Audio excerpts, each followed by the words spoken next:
কোরআন শেষ হয়ে যাবে, পুরাণ শেষ হয়ে যাবে, মহাভারত শেষ হয়ে যাবে, বেদ গীতা সব শেষ হয়ে যাবে, ইতিহাস তাদের শেষ হয়ে যাবে, কিন্তু দিদির ইতিহাস শেষ হবার নয়, শেষ কখনোই হবেন না।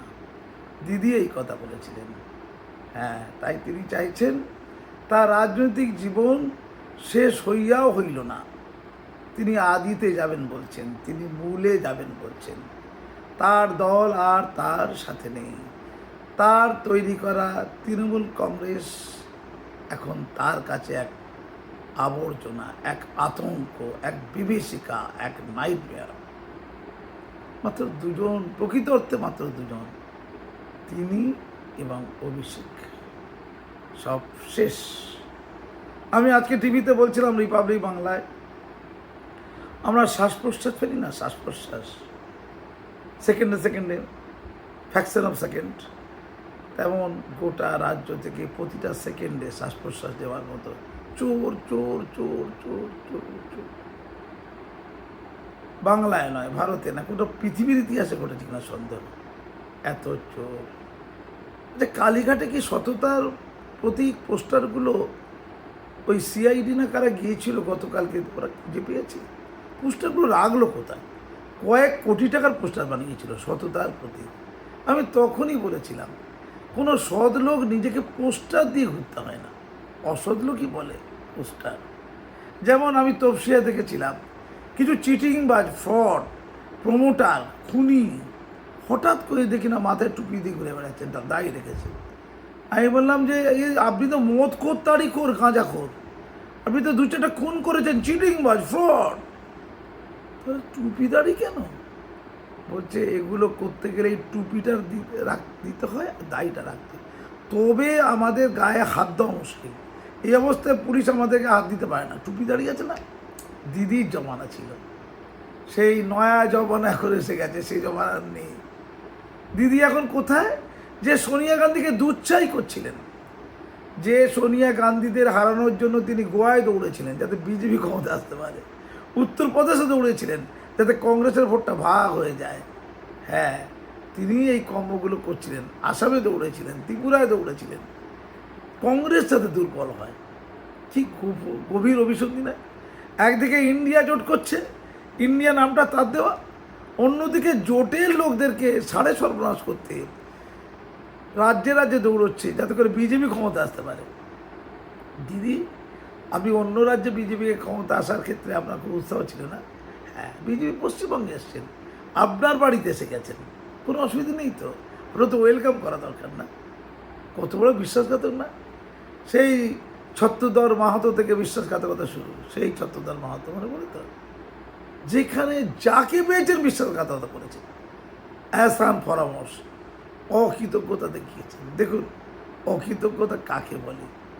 আপনার যাতে রাজনৈতিক ইতিহাস শেষ না হয় তার জন্য আপনি সোনিয়ার কাছে দৌড়েছেন। সোনিয়া গান্ধী ভালোই জানেন যে আপনি কী জিনিস। আপনি সোনিয়ার কাছে, অভিষেক রাহুল গান্ধীর কাছে সারাক্ষণ গিয়ে পড়ে আছেন। আচ্ছা, পা ধরে পড়েছিলেন নাকি? হ্যাঁ, একটা ছোট্ট পদ পাওয়ার জন্য আমায় কংগ্রেসে ফিরিয়ে নাও গো। তাহলে তৃণমূলের কী হবে? তৃণমূলটা তাহলে কি ওই সংশোধিত তৃণমূল হয়ে, সংশোধিত তৃণমূল যা বিজেপিরই এক মানে অন্য রূপ, মানে বিজেপিরই মানে পায়ের কাছে বসে থাকা তৃণমূল। বিজেপি যদি দরজা করে তবে ঢুকবে, যতক্ষণ না বিজেপি দরজা খুলবে বাইরেই থাকবে, ওয়েট করবে, কখনো কখনো দরজায় টোকা দেবে, এমন তৃণমূল। ঢুকতে দাও, ঢুকতে দাও, তোমার করে নিয়ে নাও, তোমার হয়ে যেতে চাই, তুমি আমার ভাই ভাই। হ্যাঁ, ঋতব্রত এখন তৃণমূল দলের অধিষ্ঠাতা। ঋতব্রত বালিশ চাটা, মানে খুব বেশি তফাৎ হয়নি, জুতো চাটা, মানে চটি চাটা, চটি চাটা থেকে বালিশ চাটা। আর কাকলি ঘোষ দস্তিদার, সে বলছে 42 বছর ধরে দিদির সাথে ছিলাম, দিদি হেরে গেল, দিদি আর ফালতু, অখাদ্য, অযোগ্য, জিতে গেলে দিদি আবার ভালো। হ্যাঁ, সাংসদদের সাথে বেইমানি করার কাজটা নিয়েছেন কাকলি ঘোষ দস্তিদার, আর বিধায়কদের সাথে বেইমানি কাজটা নিয়েছেন ঋতব্রত। এদের দুজনকে অকবর দিয়ে তিনি কংগ্রেসে ফিরে যাবেন। তাহলে দুধেল গাইদের কী হবে দিদি? আমি এটা টিভিতে বলছিলাম, দুধেল গাইদের কী হবে? আপনি তো দুধেল গাইদের পাহারাদার, আপনি তো প্রতিশ্রুতি দিয়েছেন ভারতবর্ষের যেখানেই আমি থাকবো না কেন দুধেল গাইদের রক্ষা করবোই করবো, আমি তার পাহারাদার।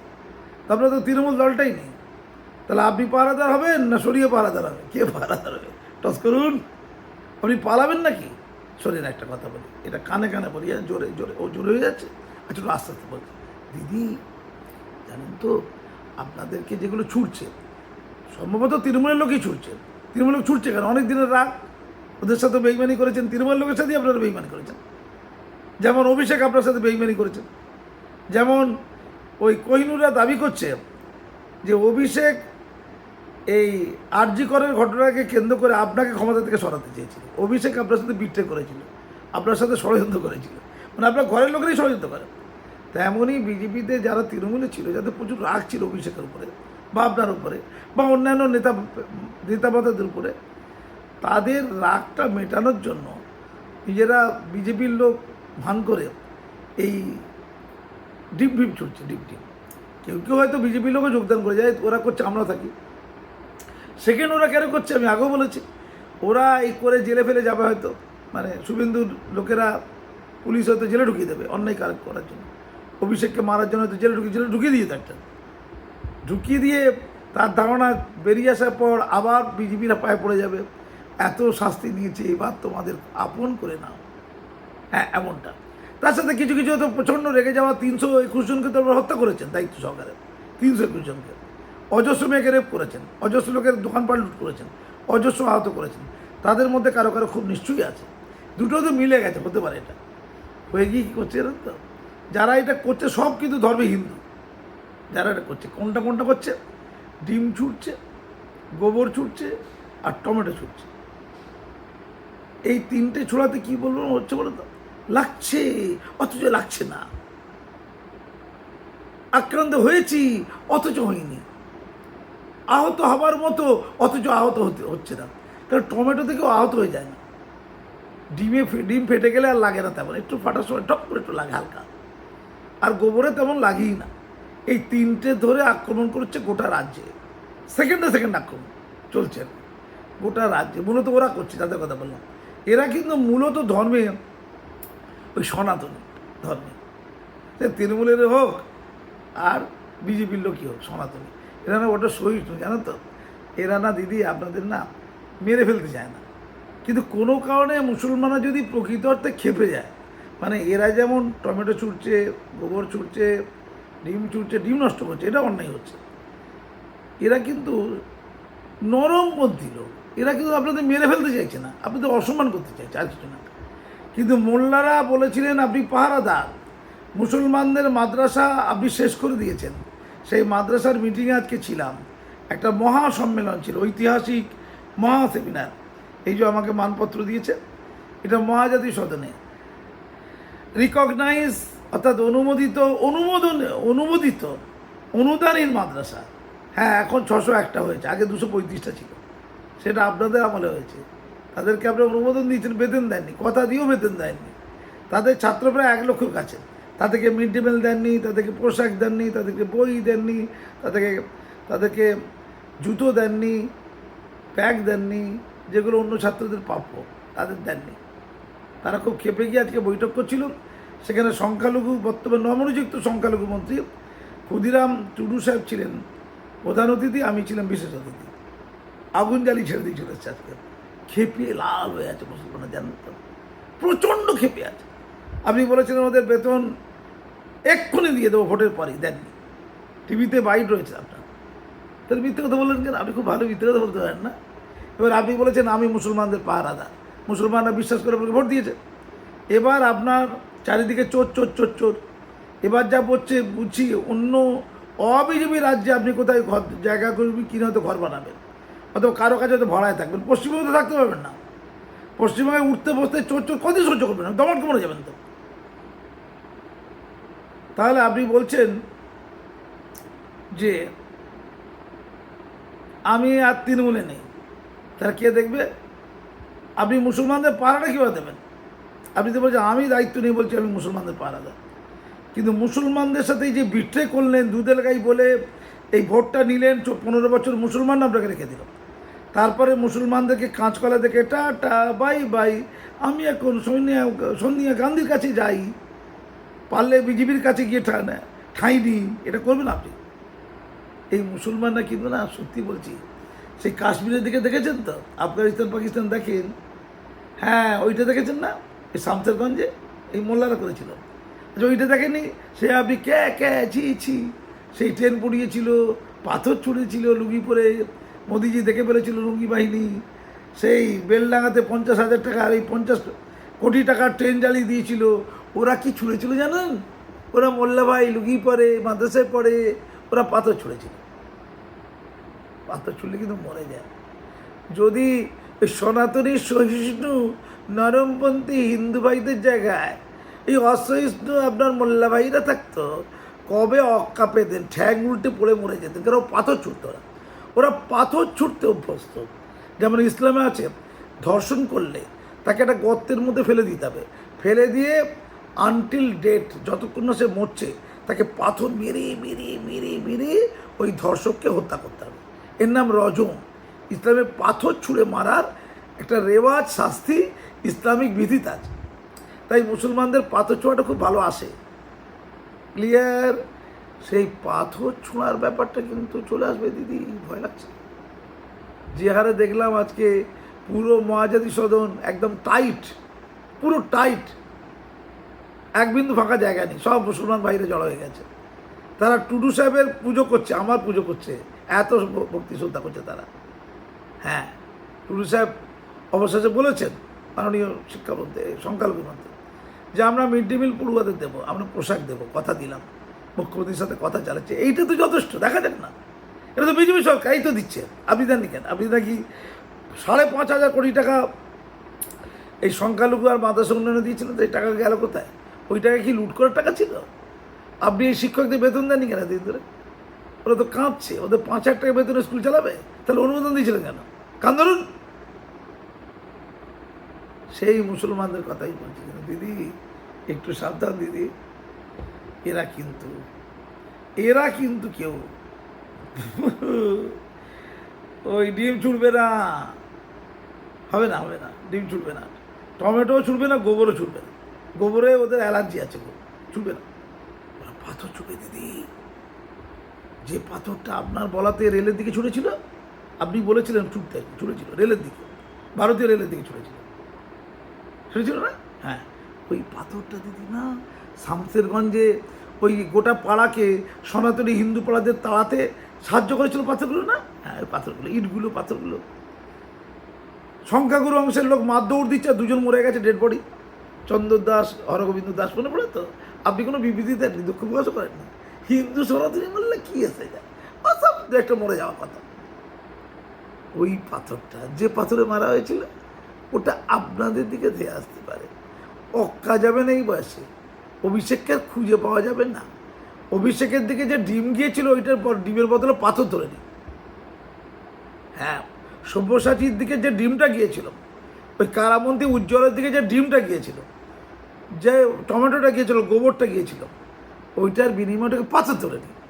কারণ আপনি তো বলেছিলেন মুসলমানদের পাহারাদার, মুসলমানরা তো চাইবে আপনাকে, পাহারা দেবেন তো আপনি মুসলমানদেরকে, তাহলে মিথ্যা কথা বলেছিলেন, মুরগি করেছিলেন মুসলমানদের। তো একটা জাতির লোক যখন বারবার ডিপ্রেস হয়, ক্ষতিগ্রস্ত হয়, অসম্মানিত হয়, তো সে তো রুখে দাঁড়াবে, সে তো রিভেঞ্জ করবে।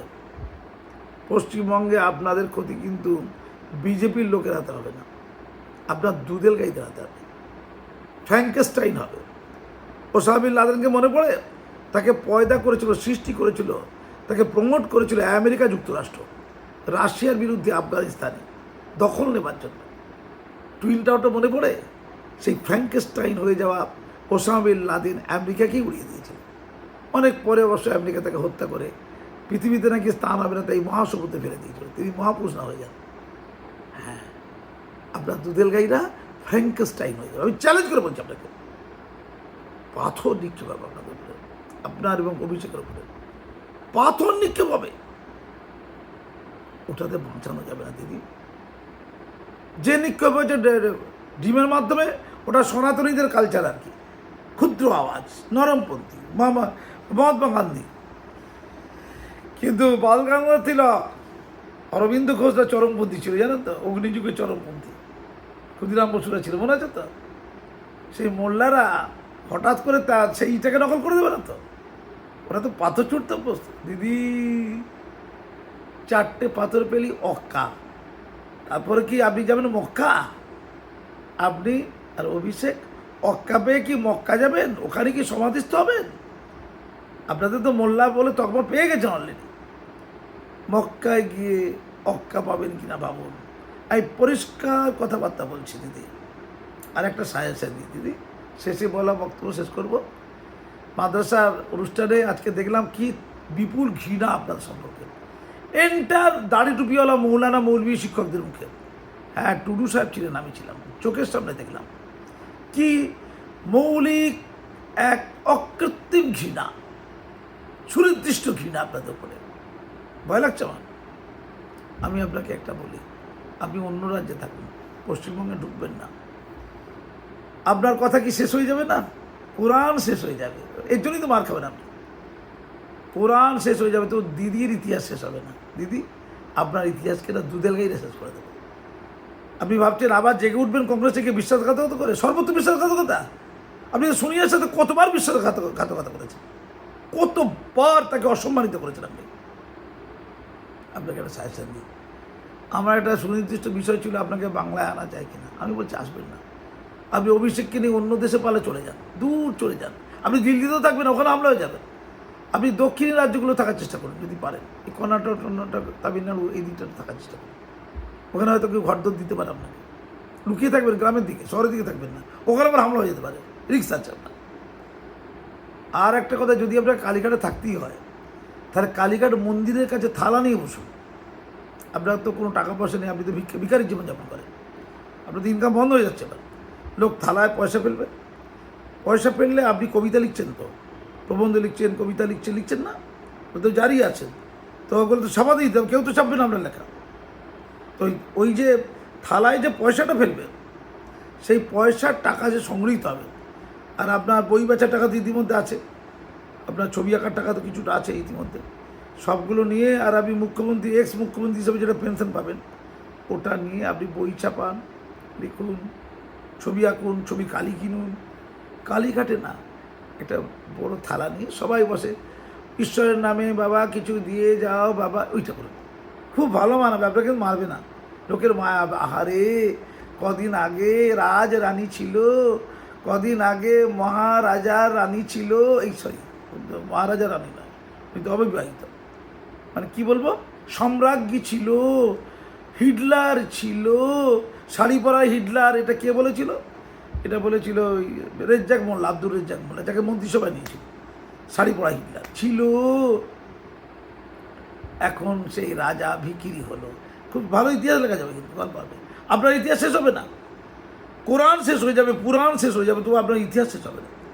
আপনার শেষ জীবনটা হচ্ছে কি রাজার বেশ ছেড়ে ভিখিরির বেশ। সুন্দর হবে, সাহিত্য লিখবো, কিন্তু আপনিও লিখবেন সাহিত্য, পালান। আর অভিষেককে বলুন পালান, মেয়ের ঠেলা, পালা। এমপি হয়েছে, ওই টাকা পয়সা পাবে। আর লিপসের বাবদ কি বেঁচে আছে, ওইটা নিয়ে থাকতে পারবেন না। কেন রাজনীতিতে যাচ্ছেন? সন্ন্যাস নিন না। আর কত হাসি ঠাট্টার খোরাক হবে, কত সম্মানিত হবে নাকি? আপনি বলতে চাইছেন আমার ইতিহাস ফুরাবে না, কোরআন ফুরিয়ে যাবে, বেদ রামায়ণ মহাভারত ফুরিয়ে যাবে, আপনার ইতিহাস নাকি ফুরাবে না? এটা কি অসম্মানের ইতিহাস ফুরাবে না? আপনাকে কংগ্রেস দুচ্চাই করছে, সোনিয়া গান্ধী গেট থেকে বের করে দিচ্ছে, সবাই নিয়ে খিল্লি করছে, ঠাট্টা মস্করা করছে। আপনার 20 জন যে চলে গেছে, আরও বাকিতে চলে যাবে এমপি, তারা আপনার বাড়ির কাছে গিয়ে মুখে এই করে ব্যাংক যাবে আপনাকে। আপনার 80 জন এমএলএ, যাদেরকে আপনি ওই ল্যাম্পপোস্ট করেছিলেন, নিজে পোস্ট ছিলেন, এখন আপনি নিজে ল্যাম্পপোস্ট আর বাকিরা পোস্ট, তারা আপনাকে আপনাকে শতাব্দীরা খিস্তি দেবে, আপনাকে ওই জুনমালিয়া খিস্তি দেবে, লাইন ধরে খিস্তি দিয়ে যাবে। ইতিহাস চলতে থাকবে, অসম্মানের ইতিবৃত্ত, সেটা আপনার মৃত্যু পর্যন্ত চলতে থাকবে। তাই ইতিহাস ফুরাবে না, আপনার কাহিনী ফুরাবে না। আপনি কি এমন কাহিনীর কথা বলতে চাইছেন যে শেষ হইয়াও শেষ হইল না? হ্যাঁ, অসম্মানটা কি কন্টিনিউ করতে চাইছেন? সন্ন্যাস, রাজনীতি থেকে অবসর নিয়ে সন্ন্যাস ব্রত পালন করুন, জাতির কাছে ক্ষমা চান, মুক্তি চান। হ্যাঁ, মানুষ কিন্তু ক্ষমা করতেও জানে, হাত জোর করে ক্ষমা চান। বড় বড় ডায়লগ মারা একদম ভুলে যান। আপনার নিরাপত্তা আর অভিষেক ব্যানার্জি নিরাপত্তা নিয়ে চিন্তিত, কারণ প্রত্যেকটা শ্বাস প্রশ্বাসে বাংলায় একটি শব্দ, চোর চোর চোর। তিহার জেলে আপনাদের কী হবে জানি না, যদি ভুল করে আপনাকে তিহার জেলে বিজেপি সরকার না পাঠায়, পশ্চিমবঙ্গটাই আপনাদের জন্য জেল। আপনাদের কিন্তু বিরাট শাস্তি অপেক্ষা করছে, সাবধান হয়ে যান, নাটক করা বন্ধ করুন। ধন্যবাদ।